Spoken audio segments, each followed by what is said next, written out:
You can get water from a creek bed or you can get it from a rock hole. Like in the creeks, you go along, you don't just dig all over the creek, you go and see what the animals are digging, because they dig for water and they got a better nose than us, and the animal can smell the water. And you dig where the animals dug and you'll get your water. Save you going over there and digging, and you're just wasting your time. You must always watch where the animals go. Well, see this reed? That indicated that there's water around, because this reed, it grows near water and it'll survive for a long time. But when you see a real lot of weed in a creek bed, you just dig down, and sometime when you walk along, you just move the sand away like that. See, this is dry sand up here, but see this sand here? That's wet sand, see? You just clean it away, and then you can see it, how it's wet. But you got to dig down deep to get the water. And I never made this hole deep enough because there's a rock just there.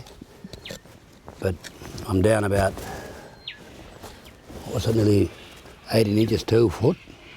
That's about a foot, nearly 2 foot. But if I had the hole deeper, then I could get down and get that rock out and just leave it for a while and the water would come up.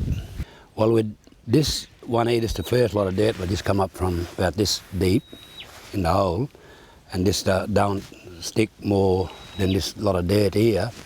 This a lot of dirt would come up from right down, and see how that sticks better and harder than this. See, if I push my finger, this breaks up.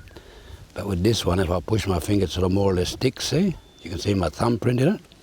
You see the animal tracks, but around in this area, the animals are not digging, because up the creek up there a bit further, there's a big water hole, so they're not digging yet for the water here. And that's how a lot of the explorers like Burke and Wilton, that when they come, they'd look for creek beds, they'd look for this, and they'd find it.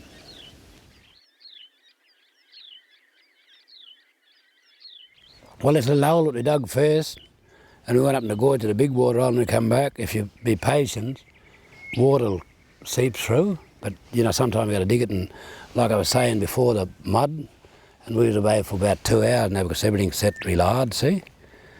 But there is water in there. Hear it?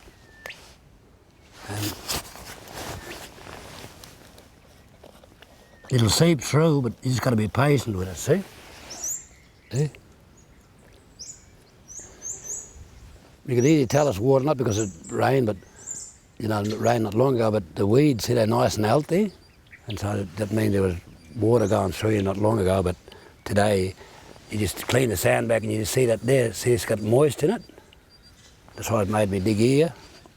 And if we'd have moved that big stone or dug it up a bit deeper, it would have came. To get it right, you'd make the hole bigger, and then it'd all seep in there, and then probably, you had the hole deep, you'd probably get about that much water, then you could scoop it out, right? Or sometimes, these here too, sometimes they can get all over. I don't know if this is the one, is it? But with that weed, it's a bit tight, but you can suck water through it. It's like a filter. You'll get it.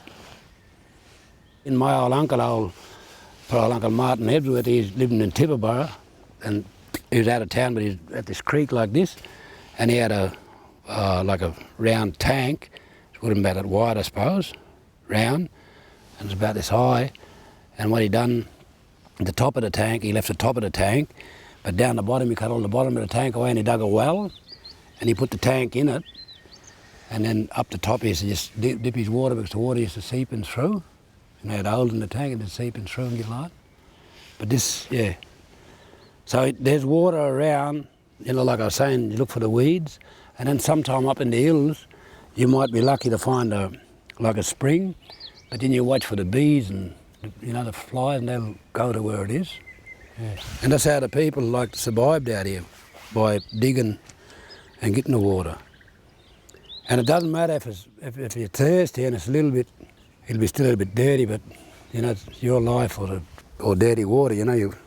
And that little hole would be about 2 feet, but if we had a shovel and dug that big circle, we'd have plenty of water in there.